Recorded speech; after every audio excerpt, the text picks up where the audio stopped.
y en donde el doctor tiene más de 30 años de experiencia para contribuir a la formación de profesionales del derecho, pero sobre todo sí, porque las materias se pueden aprender, se pueden memorizar, pueden haber ejercicios muy prácticos, ¿no? De cómo instalar una audiencia, de cómo hacer una demanda, cómo actuar en una autopsia, qué sé yo, el tema de los peritajes y bueno, todo lo que ustedes manejan. Pero el tema de formar y formar bien, con ética y moral, y llegar a esos profesionales que pues alguno quedará en el libre ejercicio, otro puede ser un fiscal general del Estado, de pronto el otro puede llegar a ser presidente de la Corte Nacional de Justicia, de pronto otro un legislador que plantee reformas justamente en la temática vinculada con el mundo de las leyes. ¿Qué tal la cátedra universitaria en su vida, doctor? Muchas gracias. Bueno, ha sido una pasión. Como contábamos fuera de cámara, que empecé la cátedra cuando estaba de licenciado en la Universidad Nacional de Loja. Estuve unos 7 años en la Nacional de Loja, en Loja, en la técnica particular de Loja en la extensión Zamora, en la Politécnica Ecológica de Cariamanga, extensión Zamora, en la Universidad Nacional de Loja en la extensión Zamora, unos 2 años en la Politécnica de Chimborazo y alrededor de unos 15 años en la Universidad Autónoma de los Andes. Cientos y cientos de profesionales están diseminados en todo el territorio ecuatoriano, e inclusive tuve la oportunidad de saludar a un amigo que sigue teniendo derecho en Estados Unidos, que también fue parte de mi grupo de amigos que salieron de la universidad hace muchos años. Grandes satisfacciones, inmensas. Yo, antes de que el estudiante aprenda de memoria a recitar los artículos, yo les he dicho que no le estudien para el profesor. Siempre les digo a los estudiantes que estudien para ellos mismos. También les he dicho a los estudiantes que cada uno de nosotros somos los protagonistas de nuestro propio destino y que soy enemigo de la mediocridad. No compagino con el malo, con el mediano, con el bueno, a veces ni siquiera con alguien que dice soy muy bueno. Yo siempre he dicho que hay que apuntar a la excelencia, es decir, a lo que es el extraordinario. Y a eso yo siempre les manifiesto. A la palabra ordinario, cuando le anteponemos el extra, cambia la situación. Entonces, dar clases, ser formador de futuros profesionales, también es una responsabilidad. También les he dicho que si salen pillos, si alguien se desvía en el camino, no se acuerden que Georgie Sotomayor fue su profesor. Si son éticos, son responsables, hacen bien el trabajo, y así como hay muchos que han sido jueces nacionales, mejor dicho, jueces provinciales, actualmente hay un juez del Tribunal de lo Contencioso Electoral, fue mi alumno. También hay un juez provincial en Machala, que fue mi alumno. También un juez en Sucumbíos llegó a ser juez de la Corte Provincial, presidente de la Corte Provincial. Me llamó para decirme que se acababa de posesionar y que se recordaba las palabras que cuando le había dicho que cuando el alumno lo supera a su profesor, ahí es el éxito para el profesor. Y por eso me llamó esta persona. Entonces, grandes satisfacciones que me he encontrado en muchas partes del Ecuador, y cuando he tenido la suerte de salir fuera del país, a veces en algún aeropuerto se me ha acercado a alguien y me dice: doctor, ¿se acuerda de mí? Usted fue mi profesor. Son interesantes eso, ¿no? Son momentos en los que uno pues dice, bueno, se dejó algo sembrando. Aquí yo siempre recuerdo la parábola del sembrador que nos decía Jesucristo. Lo decía, y que la podemos aplicar en muchas cosas en la vida. La semilla puede caer en el camino y se puede perder, puede caer entre piedras y se puede perder, puede caer entre espinos y se puede perder. pero hay semillas que sí caen en la tierra buena, que en la tierra fértil, y eso precisamente son las personas que han logrado salir y se las encuentra en diferentes estamentos, es decir, en diferentes instituciones como asesores, como fiscales, como jueces. Entonces definitivamente son personas que le pusieron esa actitud mental positiva y dijeron: yo no quiero ser un estudiante más, o yo no quiero ser un profesional más, porque para eso hay muchos, hay miles, pero no todos son extraordinarios. Hay miles de personas que quisieran ser campeones, pero no lo son, y sale uno, o salen dos. Entonces, en el ámbito de la cultura jurídica también tenemos que apuntar a eso, a la excelencia. También lo he dicho yo en las reuniones con los compañeros profesores, con las autoridades de la universidad, es de que tenemos que formar no solamente que salgan abogados, sino que salgan excelentes abogados, que sean el referente para el día de mañana. Es que es tan delicada y de tanta responsabilidad esta profesión, ¿no, doctor? Por supuesto, muy delicado, que sí, por supuesto que sí. Entonces, se presta también para en el camino torcerse. El abogado que quiere hacer sus cosas fuera del ámbito, fuera de lo normal, puede empezar haciéndole firmar al padre una escritura con un notario para hacerse heredar su herencia supuestamente anticipada, que eso no existe. Pero puede hacer un contrato de compraventa para que le pase. Es decir, pueden hacer una cantidad de cosas, utilizar los documentos que los clientes les dejan firmados a veces en blanco para perjudicar al propio cliente. Y se ha dado. Tengo unos casos en la fiscalía de que le hicieron firmar una letra porque le iba a defender para que no se salga de la defensa, pero la señora se salió y le han llenado por 30,000. Así de simple. Así hay casos, algunos que me llegan a la fiscalía de lamentable de estas personas que aprendieron el derecho, y yo digo, si hubiera sabido de que cuál iba a ser su accionar a futuro, y si hubiera sido mi estudiante, hubiera hecho lo posible para no graduar. Oiga, ¿y qué tal se portan ya luego los buenos profesionales con usted, con su persona? El momento en que van a su oficina, a la fiscalía, muy bien, es una relación interesante, ¿no? En que usted también me dirá qué tanto aprendieron, cómo reaccionan con una denuncia, cómo están defendiendo a una persona, cómo están representando algo, cómo están acudiendo a un llamado a la fiscalía. Eso debe ser también fascinante, ¿no? Estas personas, es decir, le dan ese plus de conocimiento y se interesan para hacer las cosas bien y aprenden algo más, porque en las aulas universitarias uno puede enseñar, pero no todo. No se avanza, los periodos cada vez son más cortos. Dábamos aquí 10 semestres, ahora ya son 8. Es decir, 2 semestres menos significa son 4 o 5. Y sobre más reformas, nuevos códigos, nuevas cosas que hay que seguir actualizándose. La universidad es el medio para que las personas tengan una cantidad de conocimientos, pero en el camino tienen que ir aprendiendo más. Es decir, jamás el abogado puede decir: ya me sé todo.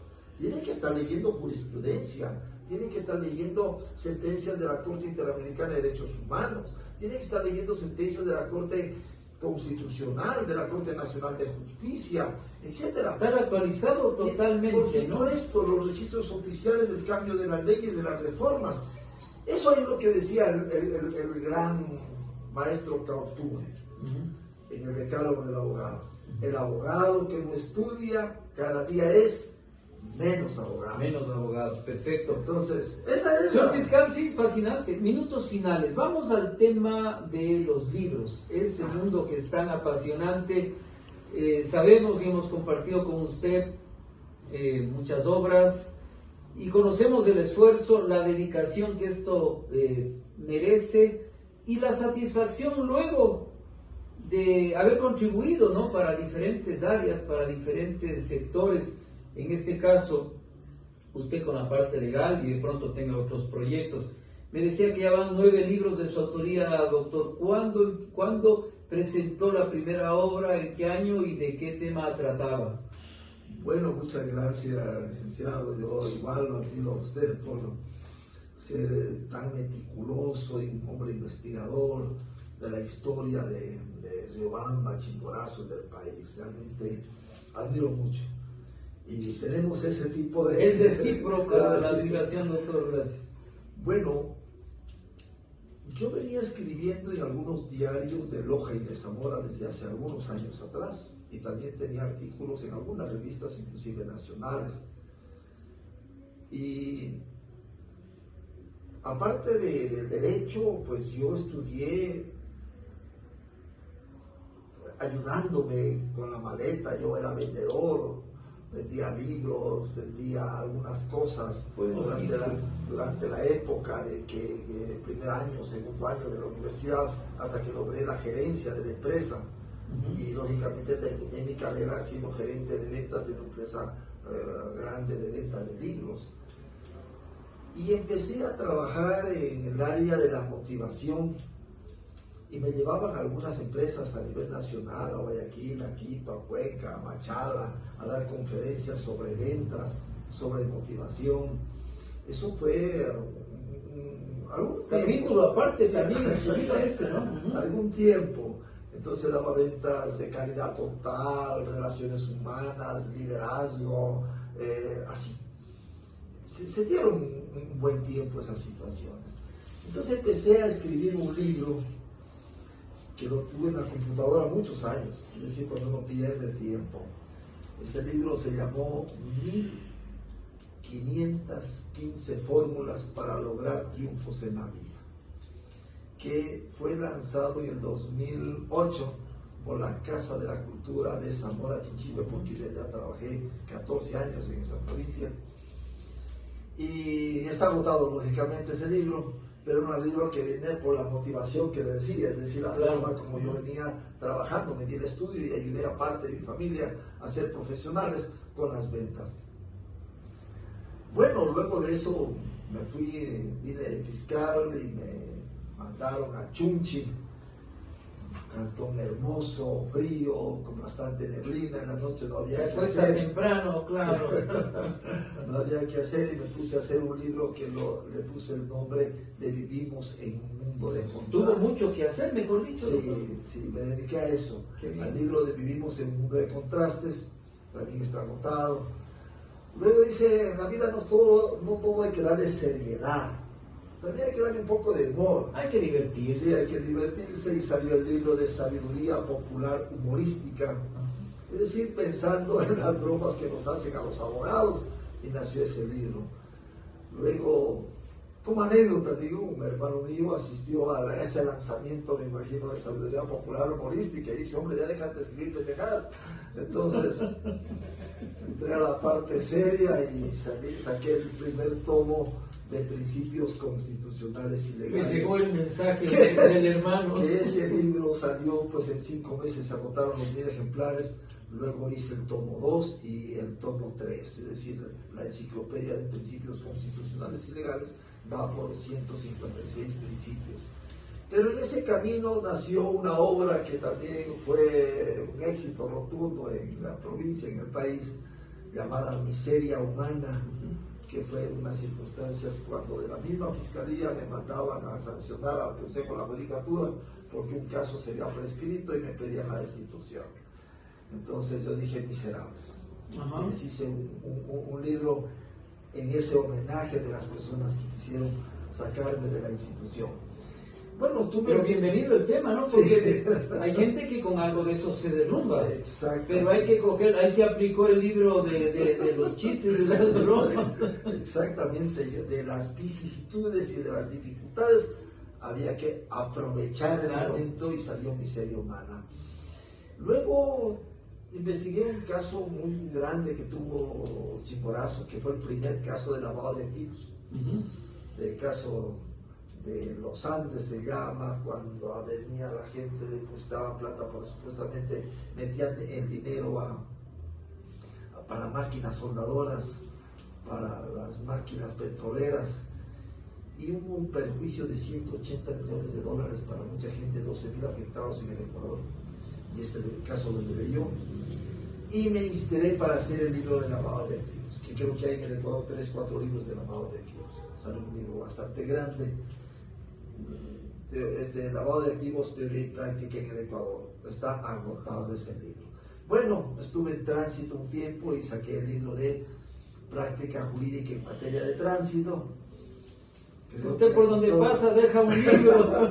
Y hice también 2 revistas. Aquí estuve de presidente de salud ocupacional de la Fiscalía, y salieron 2 revistas, Pensando en tu salud, tomo 1 y tomo 2. Me cambiaron, fui a Guano, pero los compañeros no continuaron con el proyecto. Y la primera revista en el Colegio de Abogados de Zamora Chinchita, porque fui fundador del colegio, se llamaba Revista Jurídico-Literaria, que tampoco siguieron con el proyecto. Y eso es triste, que quede algo. Se dejan morir los proyectos. Lógico. Eso ha sido más o menos. Lo interesante, vea, que además un profesional del derecho, un fiscal, un catedrático, tenga a su haber este tipo de obras, libros, revistas, porque eso es lo que más se pide, ¿no? Sobre todo a la hora de un catedrático universitario, la investigación, y parte del producto de esa investigación es la publicación de libros, y eso es un asunto que no solamente es hoja de vida, ¿no? Para llenar un currículum y decir, mira, yo tengo tantos libros publicados. No, es otro tipo de trabajo y de satisfacción, que tampoco de pronto le van a dejar miles y miles y miles de dólares, porque a veces se queda en cero, o con alguna deuda por pagar todavía por ahí alguna imprenta, algún asunto, pero es la satisfacción personal, doctor, de lograr estas metas. Exactamente, yo me acuerdo del primer libro ya de derecho, de principios constitucionales y legales, fui al Banco de Guayaquil, un crédito. El libro de lavado de activos, que es un libro grande, igual con crédito en el Banco de Guayaquil.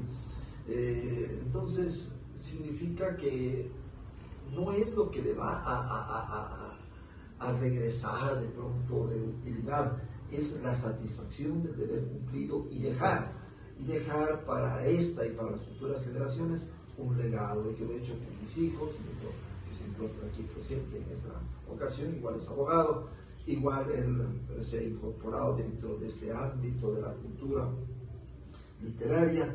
Entonces, esas son satisfacciones que definitivamente eso ya no tiene precio. Definitivamente, alimentan al ser humano, a la persona, y es la herencia para la familia, para los hijos, para una ciudad, para una sociedad. Doctor, le agradezco por su tiempo, qué interesante que nos haya acompañado aquí en Opinión para el Progreso. Qué fascinante conversar y saber de esta vida que no es fácil, ¿no? De un abogado, de un fiscal que debe estar atento a cumplir con su trabajo, con su ética, con la moral, y estar atento a muchas cosas. Un desfogue, de pronto otro ambiente de la cátedra universitaria, y otro tipo de placer el ser autor de una revista, de un libro. Qué bien por aquello. Muy gentil al doctor George Hermel Sotomayor, agente fiscal en Chimborazo, gracias a su presencia en Opinión para el Progreso. Vamos a una pausa.